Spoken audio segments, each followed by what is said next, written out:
Selamat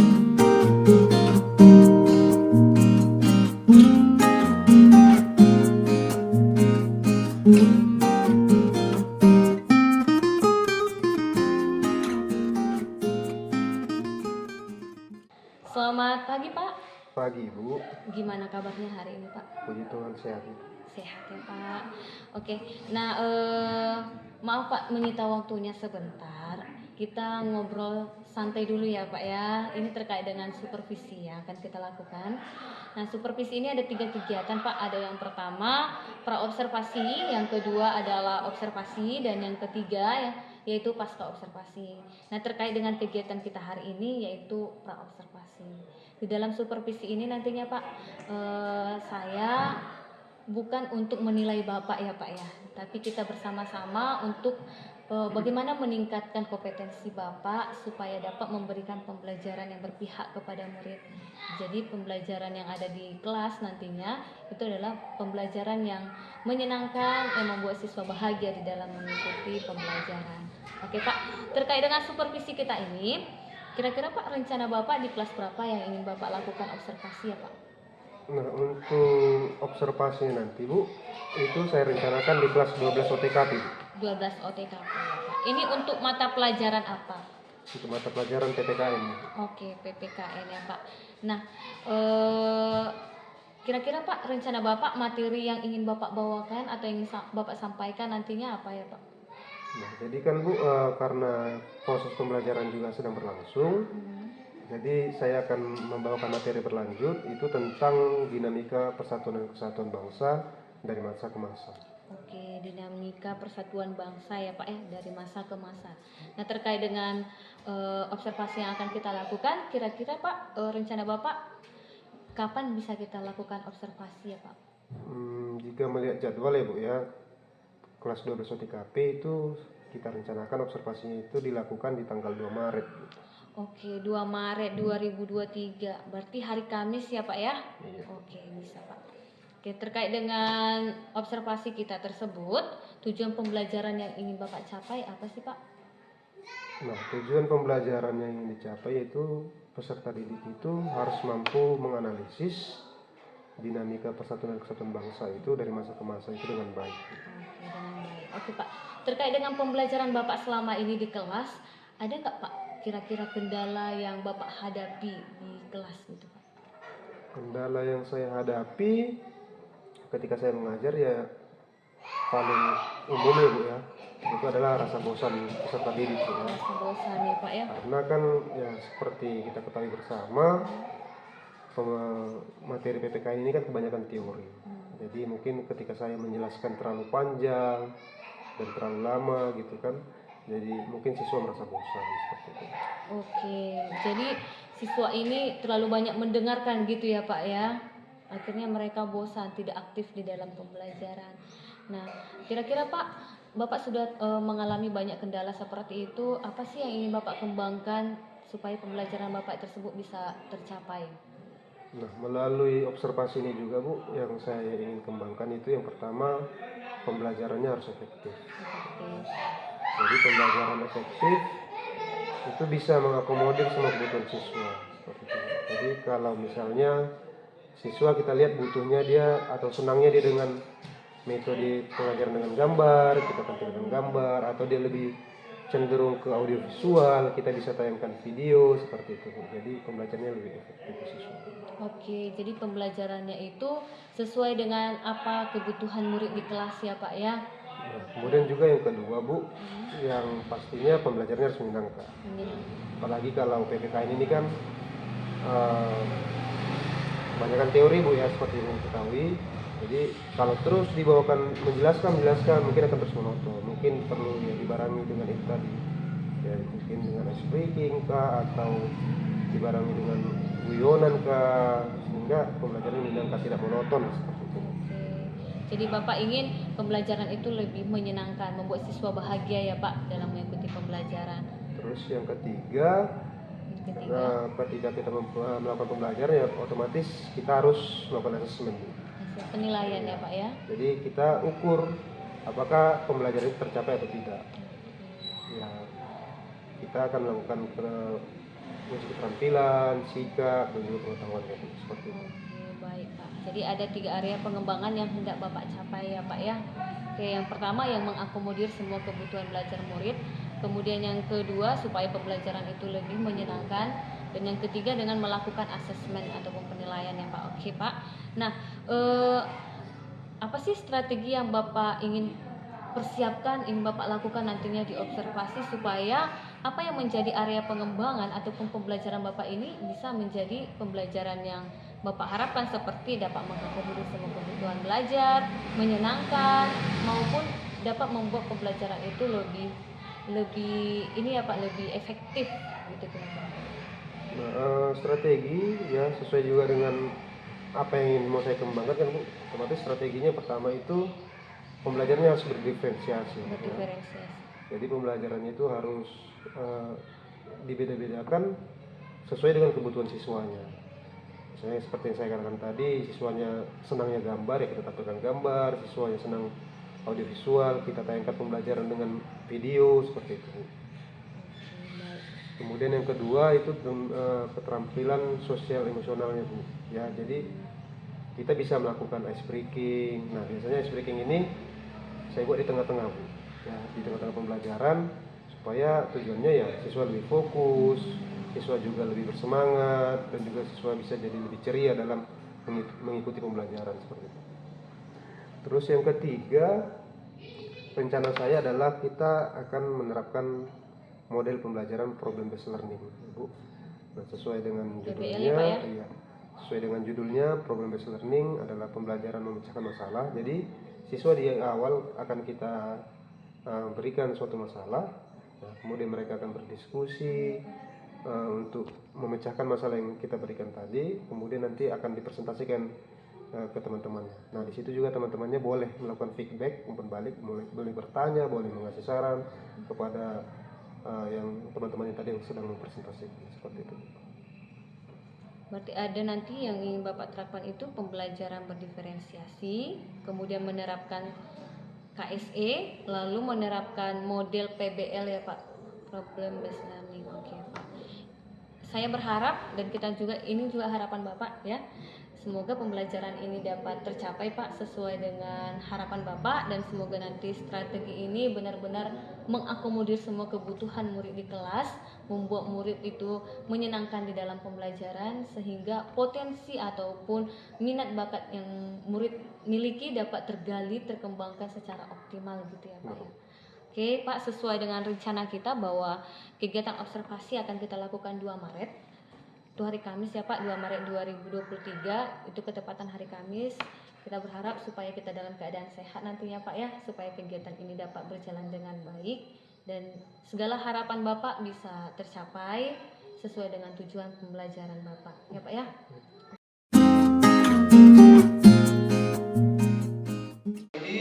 Sehat Pak. Ya, jadi harapan Bapak kalian semua sehat sehingga kita semua bisa mengikuti kegiatan belajar mengajar ini dengan baik ya. Iya Pak. Jadi sebelum kita memulai pembelajaran, ada baiknya kita mulai dengan doa. Coba ketua kelas pimpin doanya.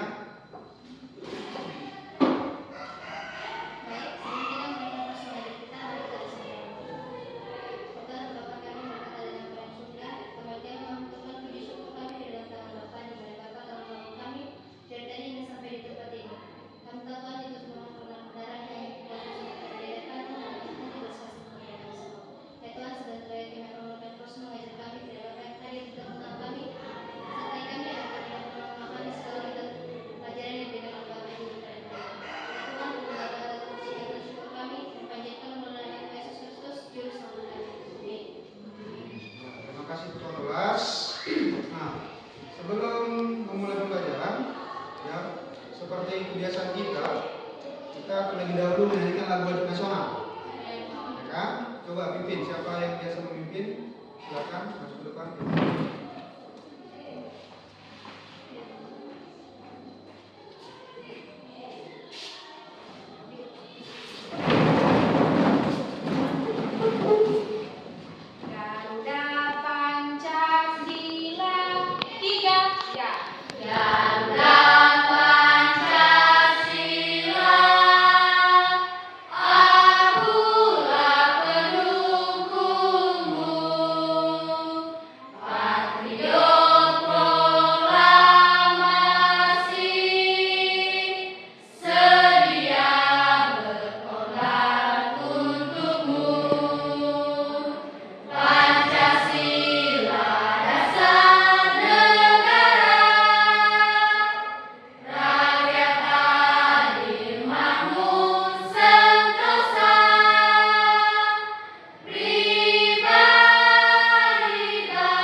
Dimatri Putri, Marni Halawa, Merdani Wati, Peniati, Rizka Lasem, Selamat Lasem.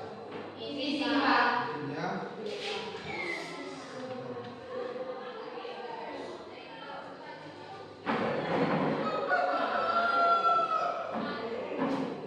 Nah, jadi kita minggu lalu belajar materi tentang apa? Konsep negara kesatuan. Apa ingin bertanya? Siapa di sini yang masih ingat apa itu negara kesatuan? Ya, silakan 5.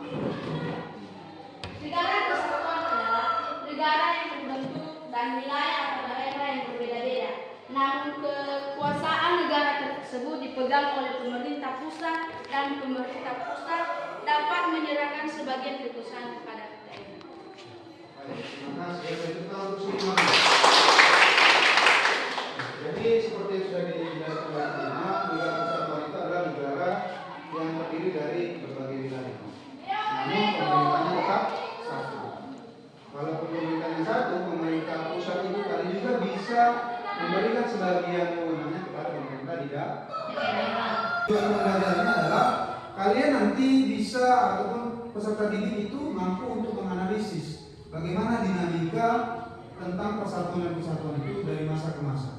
Sebagaimana kita ketahui bahwasanya bangsa Indonesia ini kan sejarahnya panjang, ya, sehingga karena sejarahnya yang panjang itu dia dibagi-bagi masanya. Ada masa Orde Lama, ada masa Orde Baru, dan ada masa Reformasi. Nah, jadi kita mau telaah itu, kita mau analisis itu. Bagaimana sih persatuan dan kesatuan pada masa Orde Lama, bagaimana persatuan dan kesatuan pada masa Orde Baru, dan bagaimana persatuan dan kesatuan pada masa Reformasi. Nah, nanti kalian akan dibentuk kelompok, ya, dan kelompok itu kalian akan berdiskusi untuk memecahkan masalah. Sebenarnya apa yang terjadi pada masa itu? Bisa dipahami? Bisa, Pak.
Tuliskan menurut pendapatmu.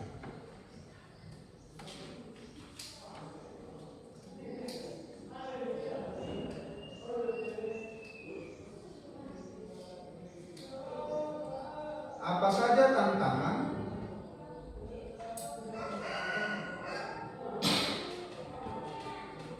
ancaman,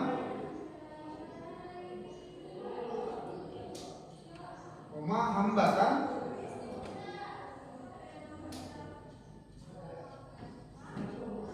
dan gangguan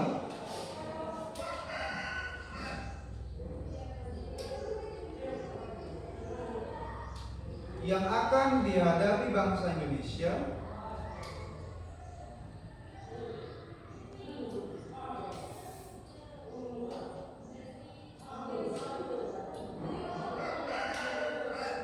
pada saat ini. Kita beri waktu 5 menit. Kalau sudah selesai kumpulan ke depan, ya. Silakan dikerjakan. Kalau sudah silakan dikumpul.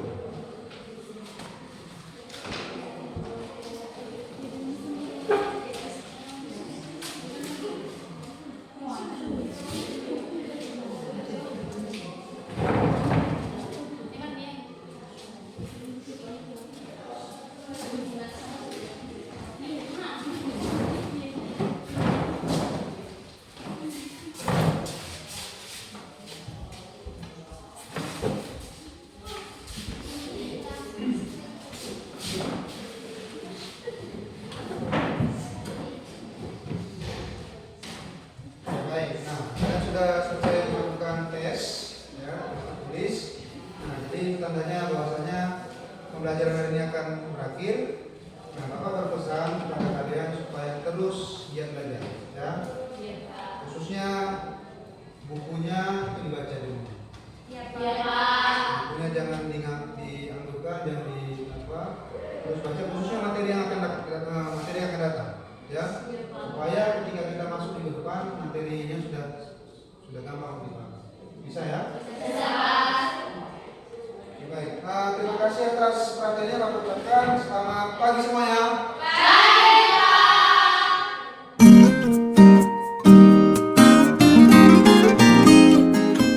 Selamat siang Pak. Siang Bu, Bagaimana kabarnya hari ini Pak? puji Tuhan sehat Ibu. Sehat. Oke Pak. Jadi Pak, kita hari ini membicarakan tentang refleksi bagaimana kegiatan observasi yang telah kita lakukan kemarin ya Pak, tanggal 2 Maret 2023. Jadi hari ini kita melakukan kegiatan pasca observasi. Nah, dalam pasca observasi ini kita merefleksi bagaimana kegiatan observasi yang kita lakukan kemarin, apakah sudah baik atau tidak. Oke, Pak, terkait dengan observasi kemarin, bagaimana sih perasaan Bapak di dalam melakukan kegiatan pembelajaran, Pak? Pertama yang pasti senang ya Bu ya. Senang ya Pak. Jadi saya merasakan betul-betul bahwasanya pembelajaran itu betul-betul terancang gitu, terstruktur. Jadi tidak asal mengajar saja seperti itu. Oke. Jadi sebenarnya sebelum kita mengajar harus ada rencana ya Pak ya, supaya nanti kegiatan itu bisa berjalan dengan baik. Nah terbukti Pak, ketika saya melakukan observasi di kelas, saya perhatikan Pak, siswa itu lebih bahagia di dalam belajar. Nah, area pengembangan yang Bapak capai mulai dari pembelajaran yang efektif, kalau saya perhatikan ya Pak, siswa-siswa itu fokus di dalam belajar. Karena Bapak saya perhatikan kemarin itu membuat ice breakingnya yang ini ya Pak ya, yang buat gerakan tangan ya Pak. Kalau tangan ke atas, kalau Bapak sebutkan atas, murid-murid membuat tangannya ke bawah gitu ya Pak. Saya lihat murid-murid sangat antusias di dalam kegiatan tersebut. Mereka pun jadinya semangat di dalam belajar. Hal itu juga memupuk emosional siswa, jadinya fokus di dalam belajar ya Pak ya. Nah kemudian saya juga melihat pembelajaran Bapak itu menyenangkan. Siswa bahagia di mana siswa itu belajar sesuai dengan bakat dan minatnya ya Pak, kebutuhan belajarnya. Ada yang siswa itu presentasi dan hasil belajarnya bisa dibuat dalam bentuk produk yang bermacam sesuai dengan bakatnya ya Pak, potensi-potensinya bisa dalam bentuk gambar, mind mapping ataupun narasi gitu. Oke Pak, saya perhatikan juga Bapak juga sudah melakukan asesmen ataupun penilaian ketika ada yang bertanya, yang menjawab ataupun pada saat siswa itu presentasi ya Pak. Nah, dalam area pengembangan ini saya perhatikan segala sesuatunya sudah dapat berjalan dengan baik, terstruktur dengan baik dari awal sampai akhirnya. Oke Pak, kemudian catatan saya di sini Pak, untuk pembelajaran selanjutnya, apa yang sudah baik supaya Bapak tetap pertahankan, apa yang belum baik supaya Bapak tetap perbaiki ke depannya supaya lebih meningkat agar pembelajaran itu tetap menjadi pembelajaran yang berpihak kepada murid ya Pak. Baik. Oke Pak. Kira-kira Pak dari pembelajaran keseluruhan apa sih yang ingin Bapak tetap pertahankan? Mungkin ya dari segi apa tadi kebutuhan siswa tadi Bu ya. Jadi kan bahwasanya kita tidak bisa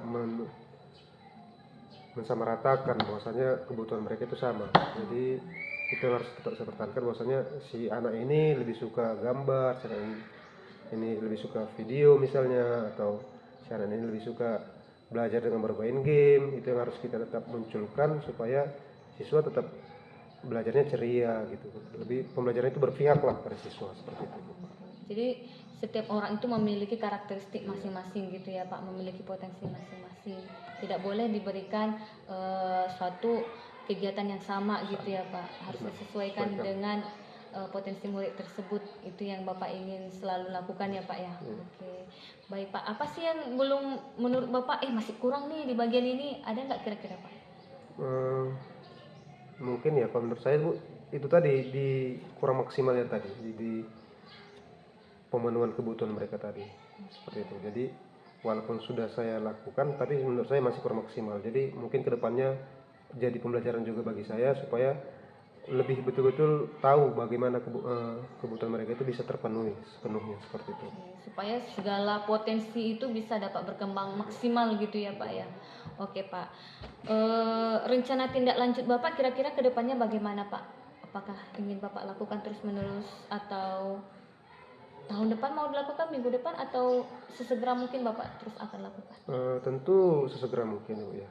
Jadi ketika ini kan hal yang baik, ilmu baru, hal yang baik, ya kedepannya ya harus segera dilaksanakan supaya anak-anak juga menerima pembelajaran itu dengan baik seperti itu. Jangan sampai sempat berhenti, takutnya nanti ya siswanya juga minatnya, motivasinya juga turun seperti itu. Oke, itu tadi terkait dengan observasi kita ya Pak ya. Nah, saya mau tanyakan Pak, bagaimana sih Pak perasaan Bapak ketika melakukan coaching dengan saya Pak? Ya senang sih Bu ya. Senang. Ya. Jadi banyak hal yang bisa kita sharingkan, kita berbagi, ada hal yang tidak saya ketahui melalui Ibu, jadi saya ketahui seperti itu. Jadi saya juga ya bukan guru yang sempurna, tentu masih terus harus belajar seperti itu. Oke, baik Pak. Sangat mulia sekali ya Pak. Terus belajar, berarti menjadi guru yang mandiri walaupun tanpa harus diberikan petunjuk oleh misalnya pimpinan, tapi Bapak dengan sendirinya belajar terus-menerus demi kepentingan pembelajaran yang berpihak kepada murid gitu kira-kira ya Pak. Oke Pak, saya berharap Bapak tetap melakukannya dengan sepenuh hati sesuai dengan panggilan hati di mana murid-murid ini supaya nantinya dapat berkembang secara maksimal ya Pak ya. Oke Pak, terima kasih. Sampai di sini kegiatan supervisi kita. Untuk selanjutnya tetaplah untuk melakukan segala sesuatunya sesuai dengan apa rencana ataupun sesuai dengan apa yang Bapak harapkan kepada murid. Oke Pak, terima kasih Pak. Selamat siang.